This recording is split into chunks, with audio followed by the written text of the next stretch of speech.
और हम देखते हैं कि जब यीशु मसीह ने पूछा उनसे कि तुम रास्ते में किस बात के लिए, किस विषय के लिए तुम विवाद कर रहे थे, तो पहले तो वो चुप रहे। और फिर यीशु ने जब पूछा तो पता चला कि वो रास्ते में इस बात पर विवाद कर रहे थे कि हम में से बड़ा कौन है, हम में से बड़ा चेला कौन है, बड़ा शिष्य कौन है, शिष्यों में सबसे बड़ा कौन है। पतरस ने कहा होगा कि मैं हूं, याकूब ने कहा होगा मैं हूं, यूहन्ना ने कहा होगा कि वो मुझसे ज्यादा प्यार करता है, मैं उसका प्रिय चेला हूं, मैं सबसे बड़ा हूं। तो ये विवाद का विषय चेलों में बन गया कि हम में बड़ा कौन है। और यीशु मसीह ने उनकी इस समस्या का हल बहुत ही अच्छे ढंग से किया। यीशु मसीह ने एक बालक को बीच में खड़ा किया और कहा कि जो कोई इस बालक के समान बनेगा, इस बालक के समान छोटा बनेगा, वो बड़ा किया जाएगा।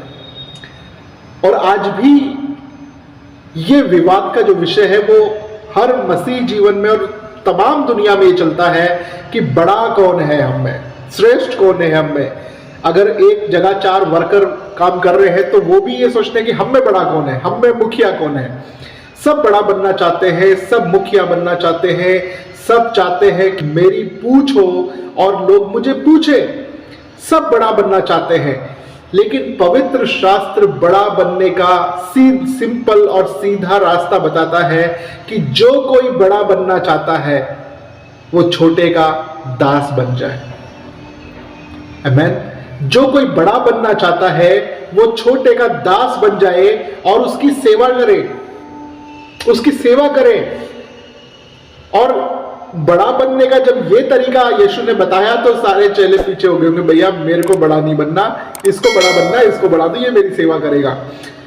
असली बात यह है कि परमेश्वर का वचन हमसे भी यही बात कह रहा है। अगर हमें मुख्य बनना है, हमें बड़ा बनना है, तो हमें भी दास बनना पड़ेगा, हमें भी नम्र बनना पड़ेगा, हमें भी छोटा बनना पड़ेगा, हमें भी सुनना पड़ेगा, और तब परमेश्वर आपको बड़ा बनाएगा। देखिए, हम सब बड़ा बनना चाहते हैं, हम कोई नाम में बड़ा बनना चाहते हैं, फेम में बड़ा बनना चाहते हैं, हम पैसे में बड़ा बनना चाहते हैं, दौलत में, शोहरत में, नाम में, कई चीजों में हम बड़ा बनना चाहते हैं। पर सब जगहों पे बड़ा बनने का काम जो है वो एक ही है, छोटा बनना। जो नम्र बनता है, दीन बनता है, हम्बल बनता है, उसे ही बड़ा किया जाता है बाइबल के हिसाब से।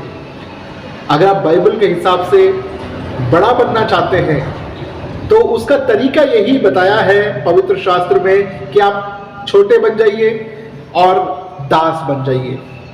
यीशु मसीह जो महान परमेश्वर था, उसने अपने चेलों के पैर धोए, उसने अपने चेलों के पैर धोने को शुरू किया और वो जिस अंगोछे से उसकी कमर बंधी थी उससे पहुंचने लगा। अब यीशु मसीह तो प्रभु होकर, गुरु होकर, इतना महान होकर वो इतना छोटा काम कर रहा है, अपने शिष्यों के पैर धो रहा है, अपने चेलों के पैर धो रहा है। पर आज पैर धोना बड़ा मुश्किल हो गया है ना। हम पैर नहीं धोना चाहते हैं, हम चाहते हैं कि बड़ा बना दो तो बड़े काम करवाओ मुझसे। नहीं, आप बड़ा तब बनोगे जब आप छोटे काम करोगे, आप नम्र बन जाओगे, दीन बनोगे, पैर धोगे। हाथ धोना बहुत आसान है, हाथ धोना बहुत आसान है। पिलातुस ने हाथ धो लिए थे यीशु की मृत्यु को लेकर, पर यीशु ने पैर धोए। तो आज भी हम देखते हैं कि मसीह समाज में, कलीसियाओं में हाथ धो लेते हैं सब लोग, अपना पीछा छुड़ा लेते, भैया मैं नहीं जानता हूं, ये जानता है। लेकिन जो काम प्रभु ने आपको दिया है वो पैर धोने का काम है, वो नम्र बनने का काम है, वो छोटा बनने का काम है। तभी आप बड़ा किया जाओगे। जो नम्र बनेगा उसे ही परमेश्वर शिरोमणि बनाएगा। अगर आप परमेश्वर के राज्य में बड़ा बनना चाहते हैं तो सबसे छोटे बन जाइए, सबसे दीन बन जाइए, हम्बल बन जाइए। परमेश्वर उठाकर आपको खड़ा करेगा। बाइबल के अनुसार चलिए, इस संसार की शिक्षाओं के अनुसार नहीं, इस संसार की बातों के अनुसार नहीं, लेकिन परमेश्वर की बातें जो है वो संसार की बातों से मेल नहीं खाता है।